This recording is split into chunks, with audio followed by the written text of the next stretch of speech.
자, 오늘 여러분들 이제 군문 대비해서 우리가 이거는 대학에서 우리가 이제 기본적인 그러한 교재로 활용되어지는 책이에요. 그래서 주로 우리가 이제 기계 재료라든가 기계 제작법 이런 것들은 우리가 전부 다 암기하는다 이렇게 생각을 하시는 분들이 많은데, 용어가 전공을 하지 않은 분들은 용어가 또 생소한 것이 많이 있어요. 그래서 일단은 이제 역학, 이제 군무원도 최근에는 삼역학이라고, 우리가 이제 기계계열 학과에서는 재료역학, 유체역학, 연력학, 이거는 이제 중고등학교로 말하면 국영수에 상당하는 비중 있는 과목이고, 이제 수학적 개념으로서 우리가 이제 기계계열 학생들이 대학에서 전공하는 사람들이 이제 배우는 겁니다. 근데 이제 과목이 좀 어려워요. 그래서 이제 근데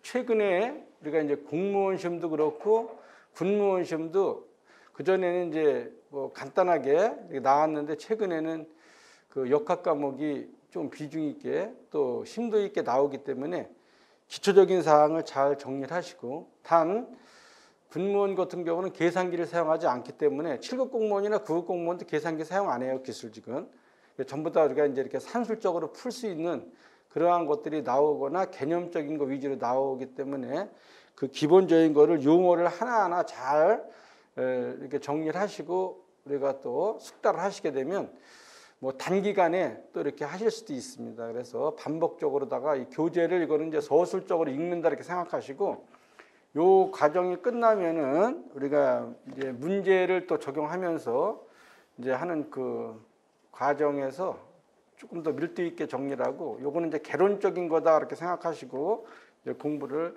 해보도록 하겠습니다. 그런데 이것이 본래 우리가 이제 챕터 기본적인 과목으로서 기계재료, 기계우 설계, 기계공작법, 유체기계, 재료역학 이렇게만 나와 있죠. 여기 이제 연력학이나 유체역학 같은 것이 안 나와 있어요. 여기서 이제 삼역학에다가 기계설계 4과목 중에서 비중 있는 과목이 2과목이 나와 있는 겁니다. 그리고 이제 일반 기계공학에서 기계재료하고 또 기계공작법 이제 외우는 과목이 나와 있기 때문에 그런 거는 이제 읽어가면서 이제 언더라인을 치면서 정리를 하면 되는데, 그러한 기계재료라든가 기계공작법보다는 우리가 재료역학, 기계의 설계 이런 게 이제 전문 용어가 들어가기 때문에 그거를 먼저 정리한 다음에 암기 과목은 이렇게 뒤에 하도록 하겠습니다. 그래서 오늘은 첫날이기 때문에 3장 여러분들이 보시면은 재료역학이라고 나와요. 그래서 그 과목부터 정리를 일단 천천히 하고, 그리고 우리가 암기 과목은 우리가 나중에 하겠습니다. 그래서 일단은 거기에서 재료역학부터 하고, 4장에 보게 되면 기계 요수 설계가 있어요. 기계 요수 설계도 우리가 이제 종합학문 과목으로서 또 중요하기 때문에 그거 한 다음에 뭐 유체 기계라든가 이런 것들은 이제 나중에 우리가 챕터 순서를 이렇게 바꿔서 정리하도록 하겠습니다. 그러면 우리가 3장을 한번 보시겠습니다. 3장 재료역학.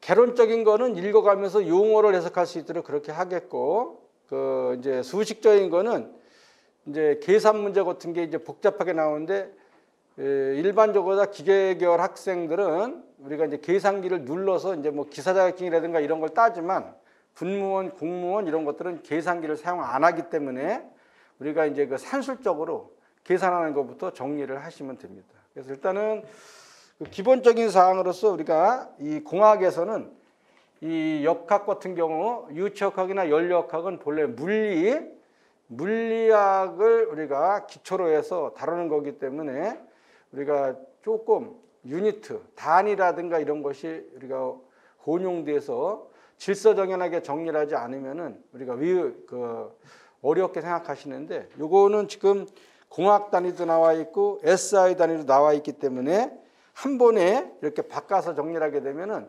여러분들이 또 혼동이 되니까 그때 이렇게 유니트 오퍼레이션, 단위를 어떻게 바꿀 거냐, 이러한 거를 몇 가지 정리하도록 하겠습니다. 그러면은 3장을 나가기 전에 재료역학에서는 어떤 단위를 갖다가 주로 뭐 크게 많이 활용을 하지 않기 때문에 몇 가지만 이렇게 체킹을 해서 여러분들이 이렇게 반복적으로 생각을 하실 수 있도록 한번 해보겠습니다. 그러면 그 책을 나가기 전에 재력학이라고 하는 경우는 주로 우리가 상온에서 고체 상태로 존재하는 그러한 기계라든가 구조물 이런 경우를 우리가 해석할 때 우리가 안전성을 확보하기 위해서 우리가 정리하는 과목이다 이렇게 보시면 돼요. 그래서 그러면 뭡니까? 심이죠, 심. 우리가 공학적으로다가 이 재력학에서는 제일 먼저 우리가 이제 물리에서 배웠던 어떠한 부재가 있으면 거기에 작용하는 텐션, 장력 이런 것이 우리가 안전성이 확보되냐 안 되느냐 이런 거를 우리가 객관적으로 검토할 수 있도록 하려면 그 부재에 작용하는 힘에 대해서 정리를 해야 돼요. 그래서 일단은 여러분들이 이제 주전공을 안 했기 때문에 그 간단하게 몇 가지만 정리를 하면 또 우리가 쉽게 해석도 할 수 있습니다. 그래서 시험에 나오는 바운다리 영역에서 그 단위 그것만 몇 가지 한 다음에 천천히 읽어가면서 우리가 설명을 하도록 하겠습니다. 자, 그럼 먼저 이 재력학은 이 단위가 몇 가지 많이 안 나와요. 그래서 일단은 재력학은 우리가 이제 힘에 대한 그러한 경우 우리가 해석해야 되기 때문에 몇 가지 재력학에서 나오는 단위를 어떻게 할 거냐 하는 거를 여러분들이 알아두시면 돼요. 그래서 일단은 단위 재력학에서는 우리가 어떻게 정리를 할 거냐 하는 것을 한번 표기를 해뒀습니다. 여러분들이 아는 대로 한번 정리를 해보겠습니다. 자, 재력학에서는 제일 먼저 우리가 이 하중이라는 용어가 나와요. 하중. 하중이라고 하는 경우는 이제 조금 이따 설명은 또 하지만 이거 단위에 대해서 알아야 되기 때문에 우리가 하중이라고 하는 경우는 기계나 구조물 등의 각 부재에 외부로부터 작용하는 힘을 갖다가 총칭해서 우리가 공학적인 용어로서 우리가 여러분들도 이제 로드다라고 하게 되면은 이제 공학적인 용어로 하중을 의미하는 거 하중. 기계나 구조물 등의 외부로부터 작용하는 힘을 하중이라고 한다. 그러면 하중은 이게 이제 힘이니까 어떻게 돼요? 우리가 이제 요거는 우리가 보통 공학 단위에서는 여러분들이 몸무게가 뭐예요? 몇 킬로그램이다 라고 하는 것은 중량을 말하는 거예요. 중량, 중량, 웨이트, 중량을 말해, 무게, 중량을 말하죠. 그러나 국제 단위에서 힘은 뭐를 써요? 국제 단위에서 힘은 뭐를 씁니까? 뉴턴을 써요. 뉴턴. 그리고 이제 문제 해석을 용이하게 하기 위해서 우리가 숫자가 1000이 넘어가면 이제 뭐 컴퓨터 용량 이런 거나 마찬가지로 뉴턴, 킬로뉴턴, 메가뉴턴, 기가뉴턴, 테라뉴턴 이렇게 우리가 이제 접두어를 써서 우리가 표기를 하죠. 그래서 일단은 여기에서 이 하중을 예를 들어서 우리가 무게다라고 하는 거예요. 무게. 공학 단위에서 무게. 무게는 뭐를 말하냐면 중량을 말하는 거예요. 중량. 이렇게. 그래서 무게나 중량은 힘의 크기를 말하고 우리가 공학 단위에서는 우리가 물리에서 뭐라고 그래요? 질량이라는 것은 물질의 고유량으로서 우리가 위치에 관계없이 변함이 없는 양을 우리가 물질의 고유량을 우리가 질량이라고 하죠. 그러면 우리가 이제 무게나 중량, 여러분들 몸무게는 우리는 이제 공학 단위, 지구상에 살고 있는 우리가 관용적으로 사용하는 단위는 중력 단위, 공학 단위 이걸 사용하는 거예요. 그래서 여러분들이 몸무게가 얼마냐라고 하게 되면 80kg이다 라고 하는 것은 중량을 말하는 거예요. 무게나 중량을 말하는 거다. 그럼 무게나 중량은 위치에 따라서 달라지는 거죠. 그러나 이제 질량은 물질의 고유량이에요. 그래서 우리가 물리에서는 우리가 힘이라고 하는 경우는 우리가 MA 이렇게 되죠. 질량 곱하기 관성 가속도 이렇게 되는 거예요. 힘은 질량 곱하기 관성 가속도. 그래서 질량이 일정할 때 힘이라고 하는 것은 이 관성 가속도에 이제 비례하잖아요. 비례한다. 이렇게. 그래서 힘은 가속도에 비례한다. 이렇게 되는 거예요. 여기에 준해서 우리가 무게나 중량 같은 경우에는 우리가 질량은 일정하고 우리가 지구에서의 우리가 가속도는 중력 가속도를 우리가 사용하죠. 중력 가속도. 관성 가속도가 아니라 중력 가속도. 지구 중력 가속도가 얼마를 기억하고 있습니까? 네? 중력 가속도. 그렇죠. 9.8 이렇게 알죠. 9.8. 이제 본래는 9.80, 6665 메타 퍼 세컨드 제곱인데 9.8 또는 9.81 메타 퍼 세컨드 제곱. 시험에서는 이렇게 주어지면은 9.8을 쓰고 그렇지 않으면 우리가 9.8을 쓰면 돼요. 에? 자, 그래서 이 무게라고 하는 것은 우리가 중력장 해석에서는 질량 곱하기 지구평균 중력가 속도 이렇게 되는 거 아시죠? 자, 그럼 질량은 변함이 없는 거고 질량은 이거 중력가 속도는 본래 우리가 9.8 메타 퍼 세컨드 제곱이에요. 이렇게. 그래서 우리가 무게 중량을 우리가 이렇게 표기를 했을 때 무게다라고 하게 되면 공학 단위 개념에서는 킬로그램 폴스 이렇게 쓰는 거예요. 무게. 이렇게. 무게는 이제 힘의 크기를 말하기 때문에 킬로그램 폴스 이렇게 쓰게 되면 얘는 질량이다라고 하는 것은 얘가 1kg이면 얘가 1kg이면 얘도 뭐야? 질량은 물질의 고유량으로서 변화가 없어요. 그래서 얘도 1kg 그대로 쓰는 거예요. 얘는 뭐예요? 지구 평균 중력가 속도는 9.8 메타 퍼 세컨드죠. 이렇게. 그러면 여러분들이 이거 있죠? 이거 물리에서 배웠죠. 힘은 질량 곱하기 간성 가속도. 그래서 우리가 국제 단위에서 힘은 뉴턴을 쓰죠. 뉴턴. 그래서 우리가 1뉴턴이다. 힘. 1뉴턴이라고 하는 경우는 뭐렇게 배웠어요? 1kg의 질량이 작용해서 그 방향으로 1m 퍼 세컨드 제곱의 가속도를 낼 때에 상당한 힘의 크기를 말한다. 그래서 힘은 1kg 질량 곱하기 1m 퍼 세컨드 제곱 이렇게 되는 거예요. 그래서 여기에서 힘이라고 하는 것은 1뉴턴이라고 하는 힘은 1kg의 질량이 작용해서 1m 퍼 세컨드 제곱의 가속도를 낼 때에 상당한 힘이다. 이렇게 우리가 이제 정의를 하기 때문에 우리가 이걸 알아둬야죠. 자, 그러면은 여기에서 이렇게 보게 되면은 이거는 질량이야. 얘는 뭐냐? 가속도예요, 가속도.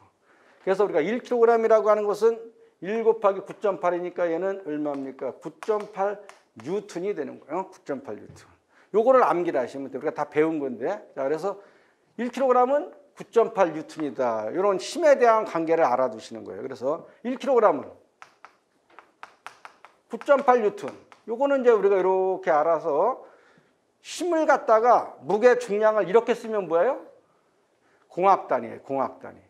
국제 단위에서는 힘을 뉴턴으로 쓰기 때문에 9.8은 1kg은 9.8 뉴턴이다. 뉴턴 이렇게. 요건 암기라고 있어야 돼. 요것만. 알았어요? 요렇게. 자, 그러면 반대로 1뉴턴은 9.8분의 1kg 폴스 이렇게 되는 거예요. 이렇게. 그러면 뉴턴을 또 힘으로 바꿀 때는 9.8 나눠주면 되는 거야. 그럼 1 나누기 9.8 하게 되면 0.102가 되죠. 이제 계산기를 사용 안 하기 때문에 이런 거를 외워두면은 우리가 근사적으로 충분히 문제를 해석할 수 있어요. 이렇게 암기를 하시면 돼요. 그래서 1kg은 9.8 뉴턴, 1뉴턴은 요거 9.8분의 1kg 또는 0.102 kg 폴스 이렇게. 요걸 암기를 하시면 돼요. 이렇게. 자.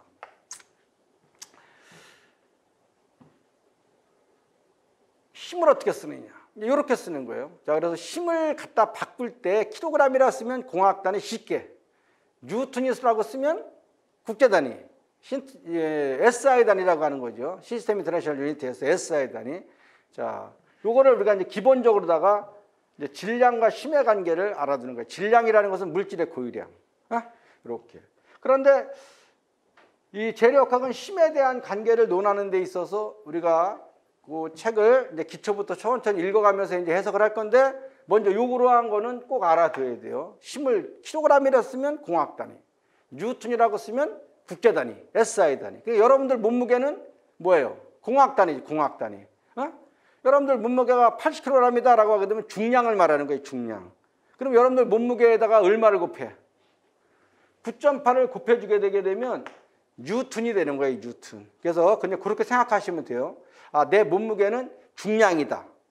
9.8을 곱하면 뉴턴이 된다. 이런 얘기예요. 알았어요? 자, 그래서 그것만 알아두면 돼요. 그래서 뉴턴으로 쓰면 국제 단위, 킬로그램이라 쓰면 공학 단위, 중력 단위, 관용 단위. 이렇게 우리가 이제 표기를 한다 하는 거를. 단위는 나중에 유체역학이나 연력학 하게 되면 물리에서 여러분들이 배웠지만 너무나 많은 거예요, 단위가. 여러분들이 들어봤던 거 뭐가 있어요?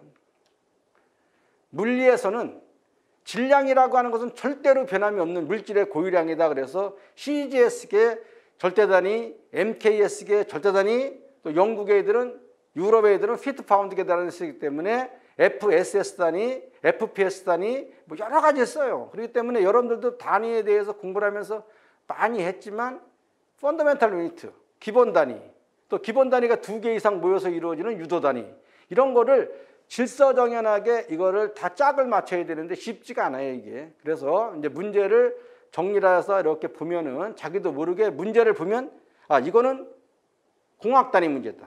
이거는 국제 단위 문제다. 이렇게 딱딱 와서 다 해야지만이 자신감이 이제 정리를 할 수가 있어요. 그렇지 않으면은 우리가 이제 수학적 개념으로 이렇게 표기되어지는 이러한 거, 물리를 기초로 하는 거, 이러한 단위에 대한 것이 재력학은 힘에 대한 거를 논하기 때문에 크게 문제가 없어요. 고체역학은.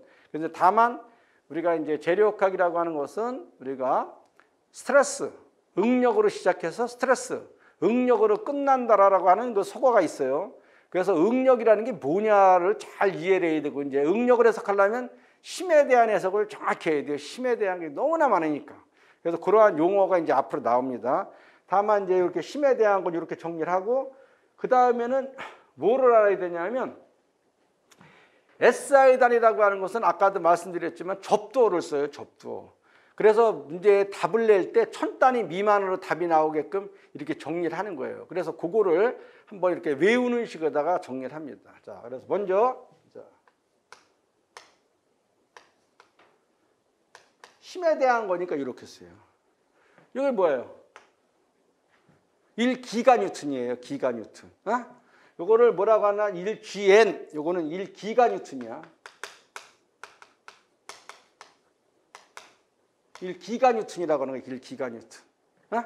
1기가 뉴턴은 1기가 뉴턴은 천천천 이렇게 나가는데 이거는 1기가 뉴턴이라고 하는 것은 몇 메가 뉴턴이에요. 1000메가 뉴턴이에요. 알았어요? 자, 1기가 뉴턴은 몇 뉴턴이다? 1000메가 뉴턴. 알았어요? 이렇게. 요거는 메가 뉴턴이야. 알았어요? 메가 뉴턴. 메가 뉴턴 이렇게. 어? 이거를 이제 전부 다 이렇게 나가는 거를 이제 외워야 돼요. 자, 그러면은 1메가 뉴턴은 1메가 뉴턴은 1000킬로 뉴턴이다. 어? 1000킬로 뉴턴. 이렇게. 어? 1000킬로 뉴턴이라고 하는 거야, 이거는. 킬로 뉴턴. 자.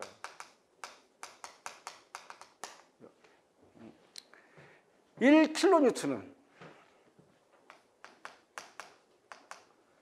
1킬로 뉴턴은 그럼 몇 뉴턴이에요? 1000뉴턴이에요. 1000뉴턴. 어? 1킬로 뉴턴은 1000뉴턴이야. 어? 1000뉴턴. 이렇게. 자. 그러면 계속해서 갖다 곱해줘야 되니까 어떻게 되겠어요? 여기에서. 그러면 얘를 이제 이렇게 한번 1기가 뉴턴은 1000메가 뉴턴. 이렇게. 그러면 여기에서 1기가 뉴턴은 이거로 해서 하게 되면 여기에 몇 킬로 뉴턴이 들어가겠어요? 몇 킬로 뉴턴이 들어가겠어요? 네? 1메가 뉴턴은 1000킬로 뉴턴이니까 여기에 들어가는 거는 1000에다가 또 1000을 곱하니까 어떻게 되겠어요? 100만이 되겠죠. 100만은 뭐야? 10의 6수. 어? 이렇게 되는 거예요. 10의 6수. 어? 100만이야, 100만. 알았어요? 자, 그러면 요거는 또 이렇게 해서 요거는 또 얼마, 이게 역학은 이걸 잘해야 돼, 이거. 등가, 이렇게. 항등식 조건. 어떻게 하고 같은 거냐. 알았어요? 이거. 그럼 얘는 또 어떻게 되겠어요? 네? 1kN은 1000N이죠? 그럼 여기다 또 1000을 또 곱해요. 그럼 밑이 요거니까 여기다가 3개를 더하면 10의 9승이 되겠죠? 이렇게 정리를 하시면 돼요. 어? 이렇게. 그럼 만약에 얘가 몇 킬로그램이냐? 그러면 어떻게 되세요? 몇 킬로그램이냐? 그러면. 몇 킬로그램이냐? 그러면. 어? 여기다가 예를 들어서 몇 킬로그램이냐? 이렇게 하게 되면 어떻게 되겠어요? 9.8로 나눠주면 되겠죠? 네? 얘를 9.8로 나눠주면 돼야 안 돼요? 되죠? 네, 그렇게 정리를 한다 이거. 알았어요? 자. 그렇지 않으면 얘에다 얼마를 곱해? 0.101을 곱하면 뉴턴이 킬로그램이 된다 그랬죠. 이렇게. 그래서 이러한 이거 항등식 조건이 이렇게 부합되냐 안 되냐 이런 거를 빨리빨리 우리가 이제 정리를 하시면 돼요. 힘에 대한 것만 정리를 하면 돼요. 재력학은 이렇게. 그래서 요거를 알아두시면 돼서 얘는 9.8분의 이렇게 하게 되면 이제 킬로그램이 나오는 거예요. 킬로그램. 자, 우리는 이제 이걸 많이 썼죠. 이렇게 관용적으로도. 그 때문에 이렇게 여러분들 몸무게와 같이 우리가 이렇게 쓰는 거를 뭐라 그래? 중력 단위 또는 공학 단위, 우리가 관용 단위 이렇게 얘기를 하는 거고 뉴턴이나 이런 킬로 뉴턴 이런 것들이 막 나왔다. 그럼 무슨 단위? 국제 단위. 국제 단위를 다른 말로 뭐라 그래요? SI 단위라고 하는 거예요. 시스템 인터내셔널 유니트, SI 단위. 들어봤죠? SI 단위. SI 단위가 뭐야? 국제 표준 단위예요. 국제 표준 단위. SI 단위를 시스템 인터내셔널 유니트. 그래서 국제 표준 단위라고 하는 것도 국제 표준 단위. 요거를 우리가 알아둡니다. 그러니까 힘에 대한 것만 잘 정리를 하면은 재력학은 단위에 대한 것이 크게 어려울 게 없어요. 그래서 요 힘, 이 정도는 자꾸만 써보면서 외우고 국제 단위는 접두어를 써서 이렇게 우리가 이제 숫자의 크기를 답을 낼 때도 1000단위 미만으로 답을 내도록 이렇게 정리가 된 단위다. 접두어를 쓴다. 이렇게 알아두시면 되겠죠. 그래서 요거 다 같은 거예요. 반대로다가 얘를 이걸로 고치게 되면 얘를 이걸로 고치게 되면 또 반대로다 나눠주면 되겠죠. 이렇게. 그래서 요거를 잘 알아두십니다. 자, 그러면 거기 우리가 재력학 여러분들이 이제 어차피 교재를 갖고서 정리를 해야 되는데 용어도 알아야 되고 하기 때문에 천천히 읽어가면서 설명을 하고 우리가 핵심적인 사항은 여기서 서브하는 식에다가 정리를 하도록 하겠습니다. 자, 그럼 먼저 보세요. 아까도 말씀드렸지만 재력학 하게 되게 되면 응력으로 시작해서 마지막에도 마지막 챕터에서 기둥이라는 것이 나오는데 응력으로 끝나는 거예요. 그러니까 응력 해석이 그만큼 중요한 거죠. 여러분들은 이제 응력만 알아도 재력학은 많이 아는 거예요. 스트레스를 시작해서 스트레스를 끝난다. 이렇게. 그래서 그래, 응력이 뭐냐?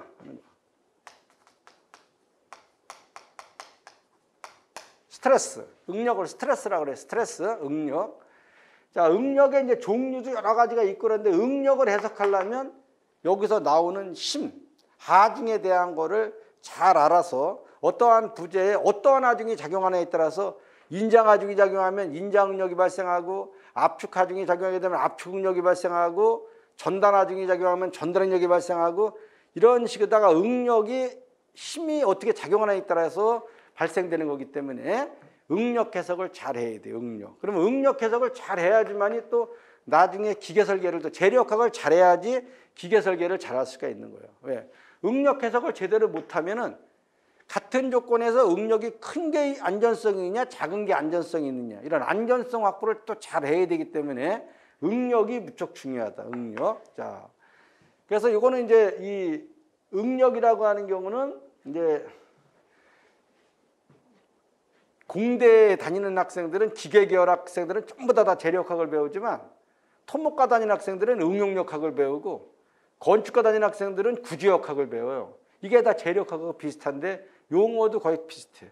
응력을 이제 건축가 학생들은 응력도라고도 얘기를 하는 이제 표기하는 방법도 있고 하는데 거의 다 이 응력이 그만큼 중요한 거예요. 재력학에서 고체역학에서는 이렇게.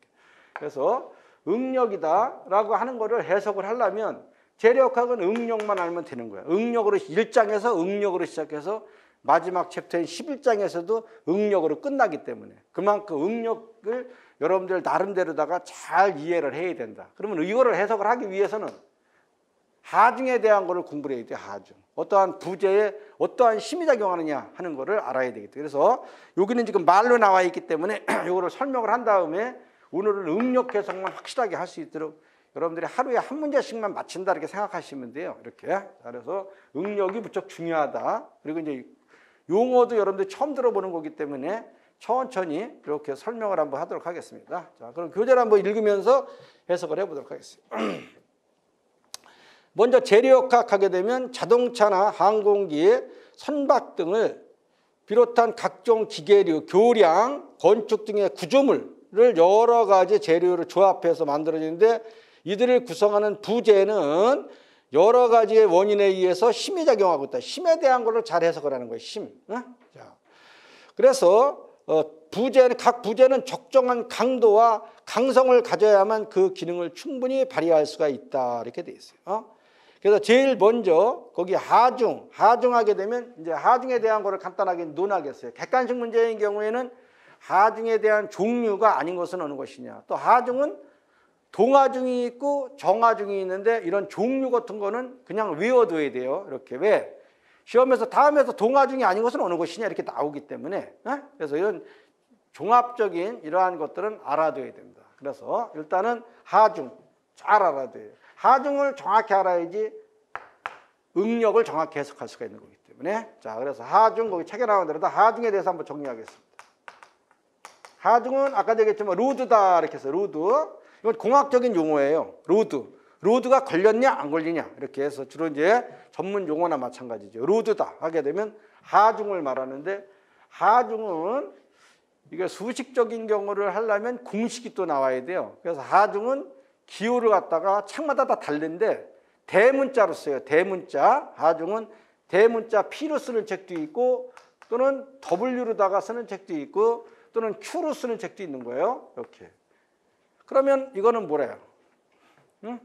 주로 뉴턴, 킬로뉴턴, 메가뉴턴, 기가뉴턴 이렇게 쓰는데 기본 단위가 뉴턴이고 이거는 이제 숫자가 크게 나오기 때문에 통상적으로 시험에서는 킬로뉴턴 이렇게 많이 써요. 그래서 킬로뉴턴을 한번 쓰겠습니다. 이걸 이렇게 썼다는 거는 꼭 이렇게만 쓰라는 건 아니죠. 아까도 말씀드렸지만 뉴턴, 킬로뉴턴, 메가뉴턴, 기가뉴턴 다 포함된다는 거예요. 알았어요? 이 단위. 그래서 요거 많이 쓰는 킬로뉴턴을 한번 써보겠습니다. 이렇게 쓰는 거예요. 그래서 하중은 대문자 기호를 P나 W나 Q로 쓰고 단위는 킬로뉴턴을 쓴다. 이렇게 알아두시면 됩니다. 그러면 하중이라는 게 뭐라어요? 거기에 방금 전에 읽었듯이 기계나 구조물 등의 각 부재에 외부로부터 작용하는 힘을 총칭해서 하중이라고 한다. 하중. 그러면 이 하중에는 어떠한 하중이 있느냐 이렇게 되는 거예요. 그래서 그 교재에 보면은 우리가 거기 하중의 종류, 하중이 물체에 작용하는 상태에 따른 분류 이렇게 되어 있는데 그걸 별표 3개 치는 거예요. 거기다 별표 3개 치고 그게 뭐야 작용 상태에 따라서 분류되어지는 하중 3가지 그 중요한 거예요. 일단 거기에서 이제 보게 되면 인장하중 하게 되면 뭐야 인장응력이 작용되는 거예요. 인장하중을 구할 때 인장하중이 작용하면 인장응력이 발생된다. 압축하중이 작용하게 되면 압축응력이 발생된다. 전단하중이 작용하게 되면 전단응력이 발생한다. 이렇게 되기 때문에 힘의 작용 상태를 정확히 알아야 돼요. 자, 그러면 거기 보게 되면 그림에서 보게 되면 하중의 종류에서 또 우리가 휘마중, 또 비틀림은 비틀림하중 이렇게 해서 우리가 이제 거기 5가지가 나와 있는데 우리는 요거를 한번 보겠습니다. 재력화해서 하중이 우리는 응력과 관계 있는 하중 6가지를 우리가 잘 기억을 하셔야 돼요. 6가지. 자, 그럼 먼저 제일 먼저 인장하중이다. 인장하중이라는 것은 말 그대로 영어로 다는 텐사일 로드다. 이렇게 해서 어떠한 부재를 잡아다녀서 늘어나게 하는 하중이에요. 그리고 재력학은 우리가 탄성력학 개념으로서 여러분 스프링 있죠? 스프링 이렇게 하게 되면 우물어 들었다 이걸 외력을 제거하게 되면 원위치로 돌아가죠. 재력학은 거기까지만 공부하는 거예요. 탄성력학이기 때문에 어떠한 힘이 작용하게 되면 우리가 거기에서 변형이 생긴다. 외력을 제거하면 원위치로 돌아간다. 여기까지만 재력학은 공부를 하는 거예요. 만약에 그 힘 이상을 가하게 되면 여러분들 볼펜 속에 들어있는 스프링도 이렇게 누르거나 또는 이렇게 잡아다니게 되면 탄성 영역 한도 내에서는 원위치로 돌아가지만 무리한 힘을 가하게 되게 되면 안 돌아가죠. 그런 거는 파괴됐다고 보는 거예요. 재력학은 완전히 스프링, 위치, 원위치 여기까지만 탄성 한도 내에서만 해석을 한다. 모든 부재를 이렇게 생각하시면 돼요. 그러니까 힘이 작용했다. 변형이 생긴다. 이거를 항상 머릿속에 염두에 두고서 공부를 하시면 쉽다. 이런 얘기죠. 자, 그러면 인장하중. 이거는 어떠한 부재를 잡아다녀서 늘어나게 하는 하중이에요. 늘어나게 하는 하중. 그래서 이거 인장하중이에요. 영어로는 텐사일 로드. 그리고 책에도 나와 있지만 여기에서 이렇게 돼요. 이러한 부자가 이렇게 있어요. 이렇게 있으면 이거를 축방향으로 잡아다녀서 늘어나게 하는 하중이에요. 그래서 이거를 축방향으로 다 이렇게 하는데 화살표는 심의 방향을 말하는 거예요. 크기와 방향 이렇게. 이게 인장하중이야. 인장하중. 그래서 이거는 우리가 기호를 여러분 책에는 P라고 썼죠. P. 자, 그래서 시험에서 이렇게 대문자로 쓰는데 이렇게 쓰는 책도 있고 이렇게 쓰는 책도 이렇게 쓰는 책도 있어요. 그래서 그거는 이제 문제를 풀 때마다 우리가 이제 그 조절을 하는데 여기서는 지금 인장하중을 우리는 텐사일 로드다. 그래서 PT라고 쓴 거예요. PT. 그냥 P라고 써도 상관없는 건데 이거는 이제 인장하중이라는 뜻으로서 텐사일 로드다. 그래서 하첨자를 T를 쓴 거예요. 이거 잡아다니는 힘이다. 이런 얘기야. 두 번째는 이거하고 반대예요. 그러면 얘는 뭐야? 인장. 인장하면 늘어나겠죠. 그래서 이런 거를 갖다가 우리가 파지티브 로드다. 이거는 이제 우리가 정하중이다. 이렇게 해도 우리가 표기를 해요. 그럼 이거하고 반대가 되는 건 뭐냐? 압축하중이 되겠죠. 압축하중은 줄어드는 거니까 마이너스 하중, 부하중이라고도 얘기를 하는 책이 있어요. 그래서 일단은 압축하중이다. 자, 압축하중이라는 것은 부재를 갖다 이렇게 해서 우리가 축방향으로 다 이거는 이렇게 힘이 작용하게 되면 재료가 줄어들겠죠. 줄어들게 하는 하중. 부재를 압축시켜서 줄어들게 하는 하중이 압축하중이다. 컴프레시브 로드. 그래서 이러한 경우는 PC다. 이렇게 씁니다. 이게 압축하중이야. 재료를 이렇게 압축시켜서 줄어들게 하는 하중이다. 이런 얘기. 그래서 이것도 이런 것이 중요한 거예요. 이런 그 작용 상태에 따라서 그 책에는 5가지 나와 있지만 벌써 6가지. 이거를 잘 기억을 해야 돼요. 중요한 계속 나오니까 이런 거. 자, 인장하중, 압축하중, 그 다음에 세 번째는 우리가 이제 시어로드다라고 해서 가위로 자르는 것 같이 단면에 평행하게 작용되어지는 것을 가위로 자르다. 그래서 시어로드. 그래서 전단하중이라고 그래요. 가위로 자른다 이런 뜻으로. 전단하중도 중요해요. 전단하중은 가위로 자르는 것 같이 단면에 대해서 평행하게 접선 방향으로 작용하는 하중을 말하는 거예요. 그래서 이러한 경우 전단하중은 이러한 부자가 있다.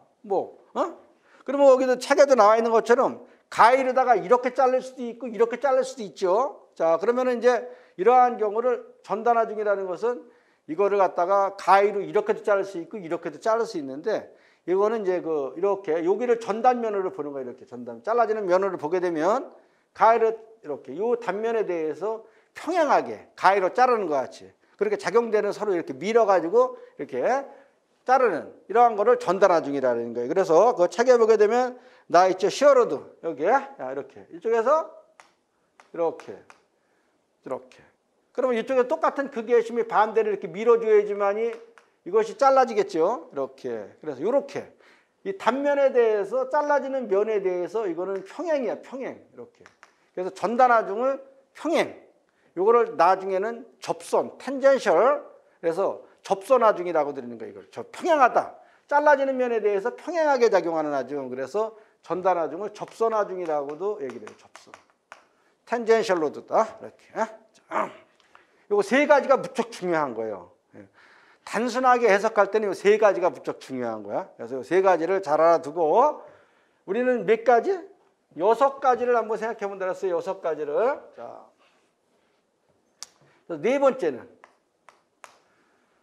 자, 네 번째는 우리가 뭐를 생각하냐 하게 되면은 우리가 비틀림 하중을 먼저 생각해요. 차례대로 다 정리를 하겠습니다. 비틀림 하중. 비틀림 하중은 이거는 아주 나중에 이제 기계의 설계도 중요한 공학에서 많이 중요한 건데 비틀림 하중이다라고 하는 경우는 비틀림 하게 되면 우리가 이제 영어로도 하는 우리가 트위스트 로드.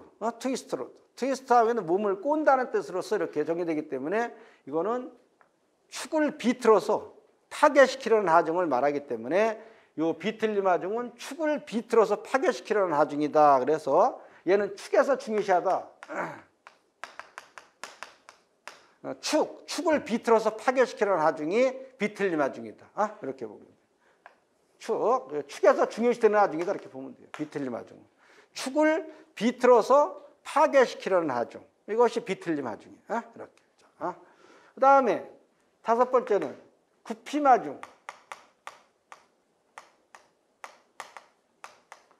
구피마중이다라고 하게 되면은 영어로 하는 밴딩 로드예요. 밴딩 로드. 그 구피마중을 다른 말로 뭐라 해요? 구피하게 되면 밴딩 이렇게 휘어짐.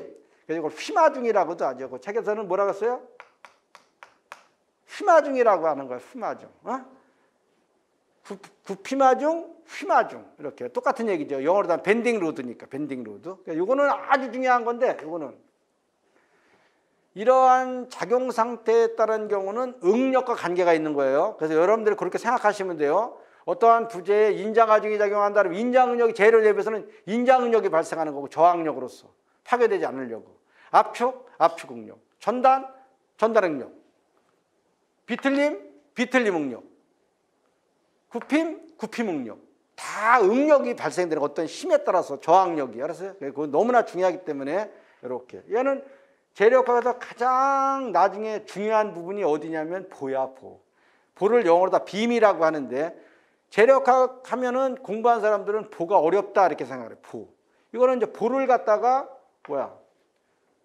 휘마중이 작용이 되면 보가 휘어지게 하는 나중에 보를 휘어지게 구부러지게 하는 나중이 우리가 구피마중이다. 그래서 구피마중이 작용하게 되면 보에서는 구피 응력이 발생한다. 그래서 요거를 우리가 보에서 중요하다. 보. 빔. 빔을 보라고 그래요. 보. 자, 보. 그래서 보를 휘어지게 하는 하중이야. 휘어지게 하는 하중. 이러한 경우를 이제 보를 구부러지게 하는 하중이다. 이렇게 보는. 이것도 이제 비틀림 하중은 뭐야? 이렇게 축이 이렇게 있다. 축이 이렇게 있으면 비틀림 하중이라고 하는 경우는 이렇게 비틀림 모멘트가 가해지는 거야. 이렇게. 비틀림 토크가 가해지는 거 토크가 이렇게. 이렇게. 또 얘는 보라고 하는 경우는 뭐냐? 지점 위에 놓여 있는 이러한 거를 보라 그래요. 이런 막대기를 이렇게. 그러면 휘마중. 여기에 이게 본데 이거는 지점이고, 그럼 여기에 이렇게 힘이 작용한다, 밴딩 로드가 작용한다라고 하게 되면 뭐라 그랬어요 아까?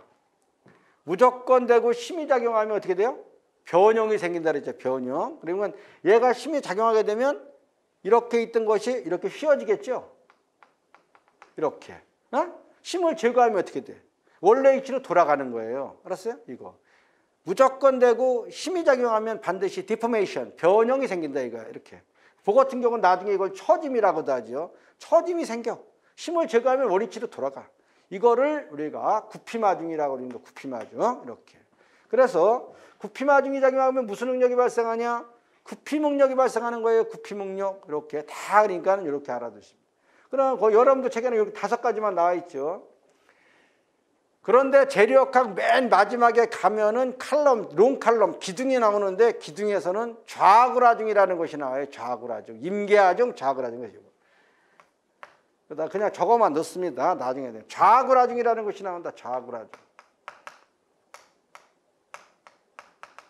좌구라중.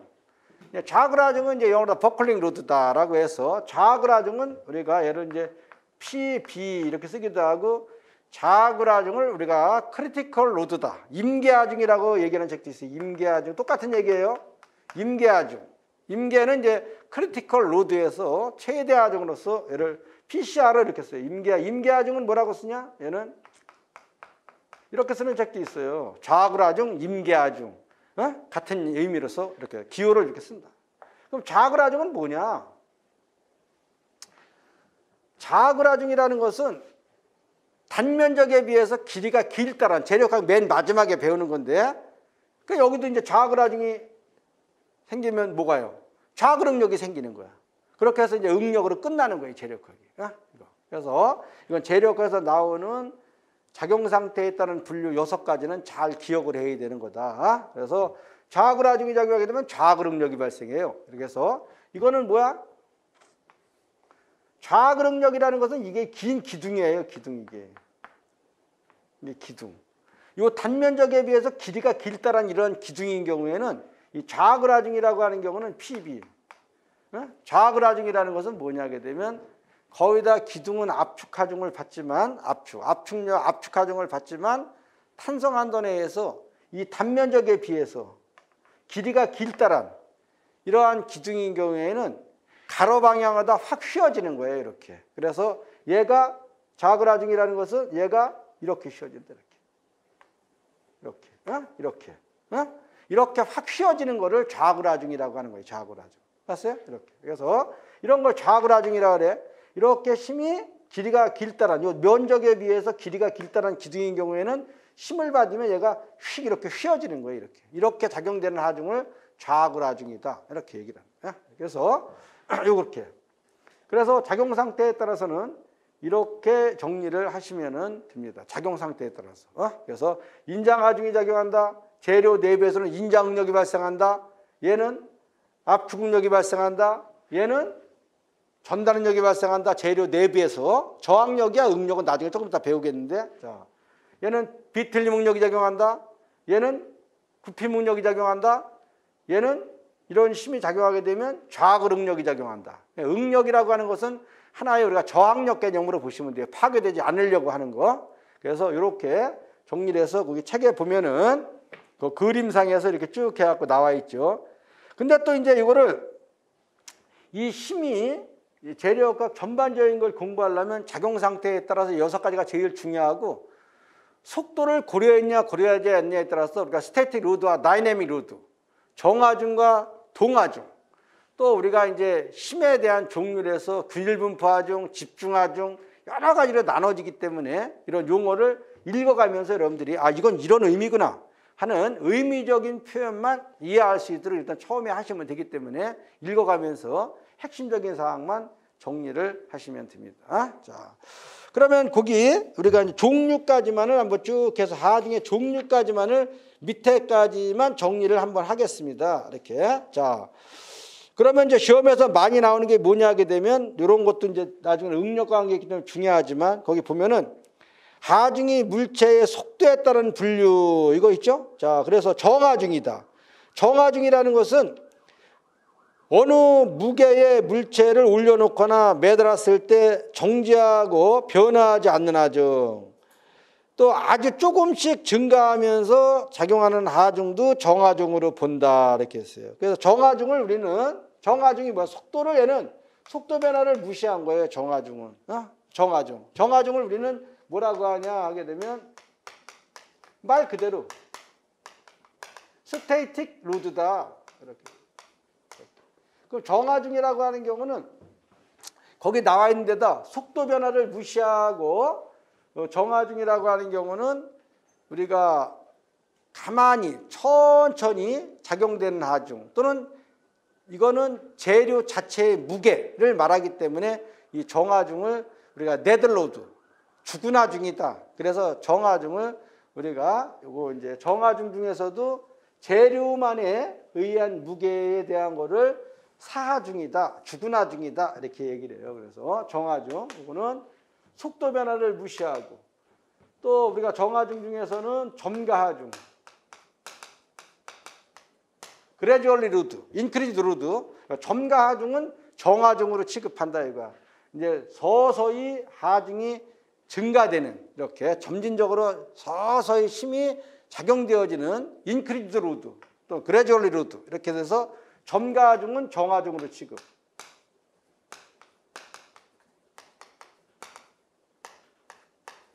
취급한다 이렇게. 자, 알았죠. 그러면 이제 우리가 자중이라는 것은 뭐냐?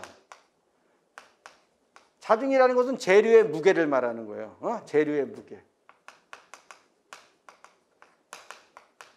재료의 무게를 우리가 자중이다, 셀프로드다 이렇게 셀프로드. 자중이라는 것은 재료 자체만의 무게를 말하는 거예요. 재료 자체만의 무게. 그래서 이거는 셀프로드다. 이렇게. 자. 그러니까 자중만에 의한 하중을 우리는 이제 네들로드, 사하중이다, 주근하중이다 이렇게 얘기를 하는 거죠.